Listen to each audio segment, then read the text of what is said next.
Good afternoon, everyone. It is my privilege to welcome you all to today's panel discussion on a crucial topic, policy to enable commercialization of bio-based technologies with a focus on bioplastics. I would like to call upon Dr. Alka Sharma. It is my honor to call upon ma'am. It is her leadership under which the Bio E3 policy has come to life, and I would love for her to explain to the audience how everybody can be a part of this. So it is very critical to have national policy and strategy for advancement of biomanufacturing to enable the growth of economically and environmentally sustainable bioeconomy of the country.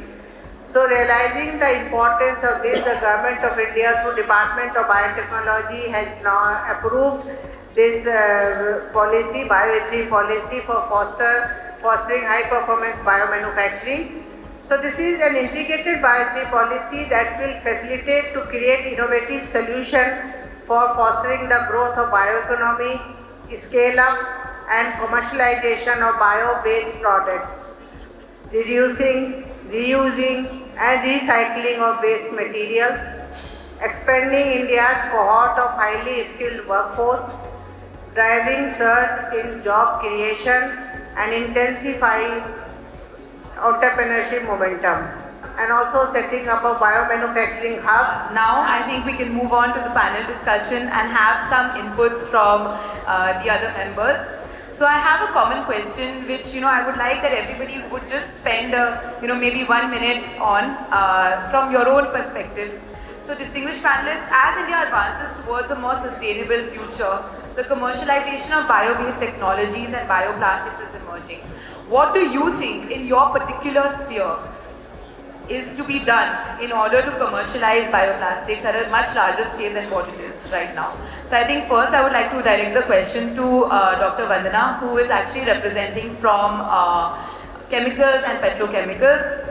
Dr. Mishra couldn't be here, but Dr. Vandana is filling in and I think very well. So thank you, ma'am. See, in my particular sphere, I'm looking after, I am Director in the Department of Chemicals and Petrochemicals. So, 2-3 things that we found could help in commercialization of the bioplastics is, number one, so far there is no production that is happening in country. If there are some niche applications that need PLA, so that was being imported till now. So now if it is produced in here only, so that will help in reducing the import dependency. So we'll be saving our foreign exchange. So if tomorrow there will be a competition where interventions would be required, that sphere would be there. Secondly, R&D promotion. So we see bioplastics applications. Now we know it's a good polymer. So now it has to compete with the traditional polymers, conventional polymers. So cost, in the morning session also it was discussed at length, like there are components, it has to take care of performance, it has to take care of the cost, and it has to take care of sustainability also. So here the issue is when we are looking at all three things and we want that this product sustain, it has to see which are the niche applications in which this polymer is better than the conventional polymers. So those applications need to be promoted. So their product design is one thing where more and more R&D is required. So polymer stage is one, but product design is one.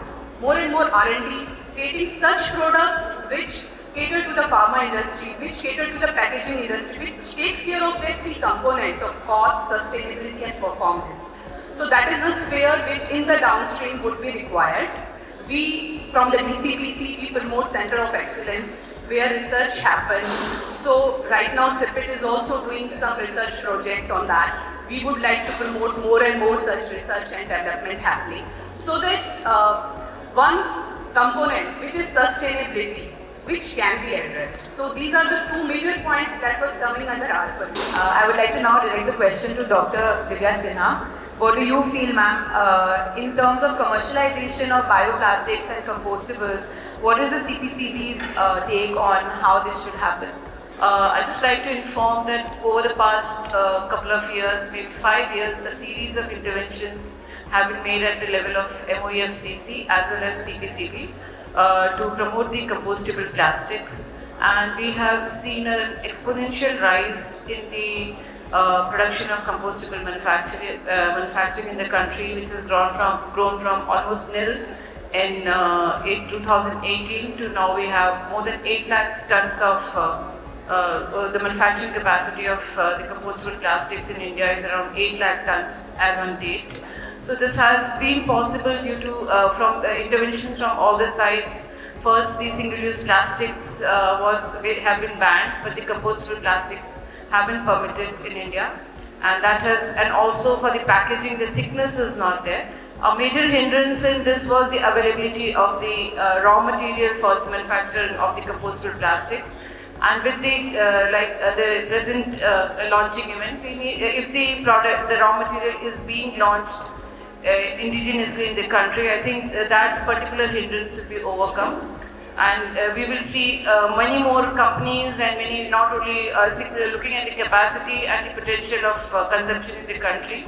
We would like to see many more companies, similar companies coming in line to see the production of the compostable plastics growing in the due course of time.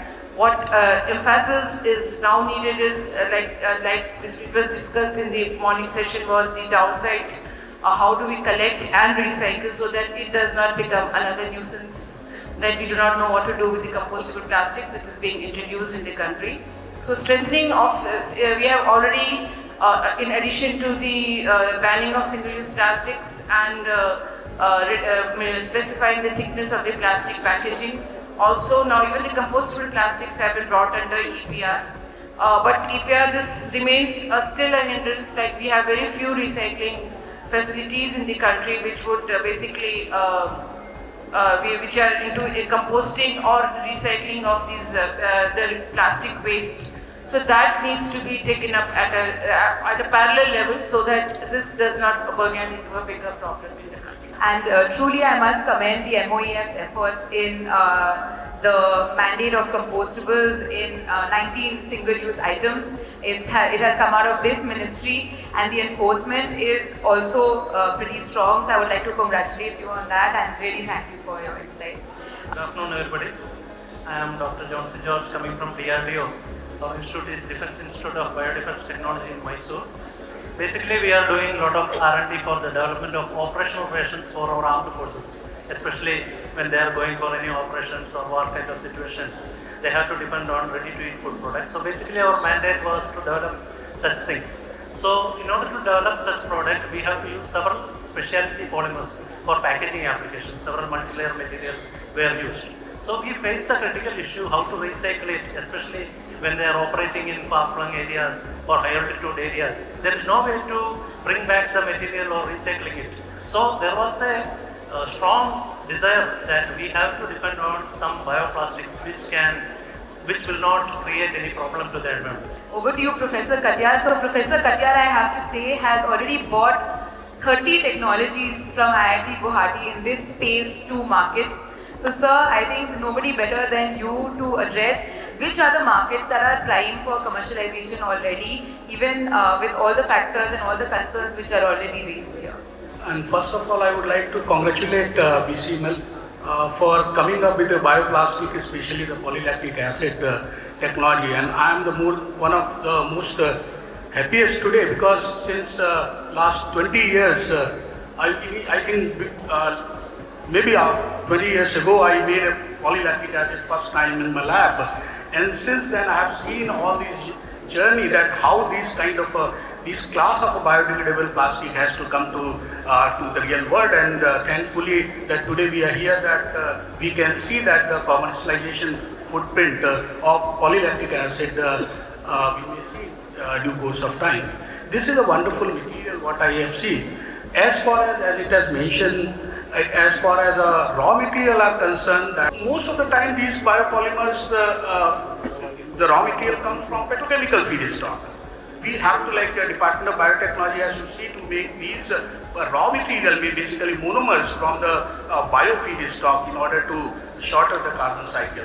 So I really felt that bioplastic is going to have a game changer as far as the polymer technologies are concerned. Thanks that this plant is going to come, and because of this, because we do not have any footprint of commercialization of bioplastic so far, now the many policies has to come in line with this because the raw material is available. So ma'am, while the R&D part I believe is pretty strong, I would say the lab scale, the pilot scale even, from pilot to commercialization is usually a hiccup. So what in particular can the people here expect that from BioE3 or from DBT that actually goes from the pilot unto actually commercialization? So I think we also had lots of conversations at the office about this. But what we believe is that market creates business. So what are your thoughts on this and how can this be done? As far as bio is concerned, you have to create that infrastructure, and also at the same time you should have the expertise to run that whole setup.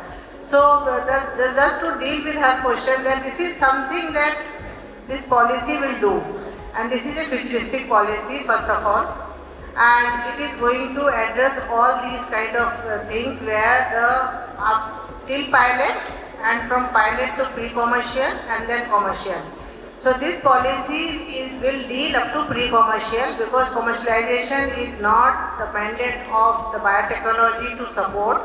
But if any bio-based product will reach up to pre-commercial, it means it's a feasible, and then also validation testing, it all will take place, and then industry can take that forward to bring that to the market.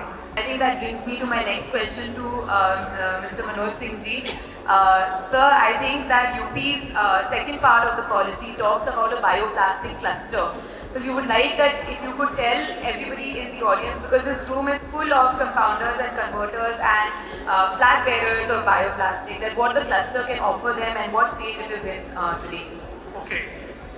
Like around this PLA manufacturing plant, the government under visionary leadership of Honorable Chief Minister, it has planned to set up a park, bioplastic park, and UP State Industrial Development Authority is acquiring around 1,000 acre of land around this PLA manufacturing plant, and there the land will be allotted at concessional rate to the compounders and different people or different stakeholders who will be working in this cluster. Also, there is a provision of setting up a R&D facility in that cluster, and all those setups or manufacturing units which will be coming up in that cluster, they will be getting the benefit of subsidy in the form of net SGST reimbursement, which is applicable under industrial policy of Government of Uttar Pradesh. So idea is to develop entire value chain, downstream, upstream, and also an excellent R&D facility to innovate over things. Ma'am, what do you think is the key regulatory challenge right now which hinders the certification and standardization of compostable plastics? As we understand, for composting, the standard is already there, 17088, for which many are being right now also being given certificates by the CBCB. But I think the challenge they face is the more testing labs requirements are there. But I think one bigger issue here is the product standards. So this is only about standard on the compostability. The products that are coming into the market now, when if there is a spurt in products that are being made from the bioplastics, so there has to be specific standards for these products also, so that the standards are not compromised. There has to be, if they are food grade, they are going into the food grade applications, they have to meet the certain standards for the conventional plastics also, and maybe something more is required for their being in the bioplastic. We have recently seen that for the straw, there are work going on, but I think this needs to be done for more and more products, and I think industry and government, both the sides have to come together, and we have to work on this. My next question is to Dr. George. So Dr. George, under your tenure in DFRL, the PLA bottles were launched first time in 2023 in partnership even with Conspec, who is a participant in this exhibition. So sir, can you talk about that, and can you talk about more technologies which you are working on which can come to market? Regarding the motivation behind working on the PLA bottles, Because as I mentioned earlier, a lot of plastic waste is generated from the food packaging sector, and PET bottles are one among them. It is being discarded, and there is no end of the life management for these materials. So we thought of taking it as a challenge and develop certain alternate for that. So in DRDO we are having a policy that 25% of our R&D work we can execute through industry. By bringing some industry as a development come production partner, we can execute certain R&D works. So under that provision, we approached Konkan and they readily agreed, and we worked together to develop bottles. So at that time, this product was not available in India, and many people were expressing their concern that it may not be possible with the PLA. But we took it as a challenge and we went ahead, and luckily we could able to achieve the success and we developed these products.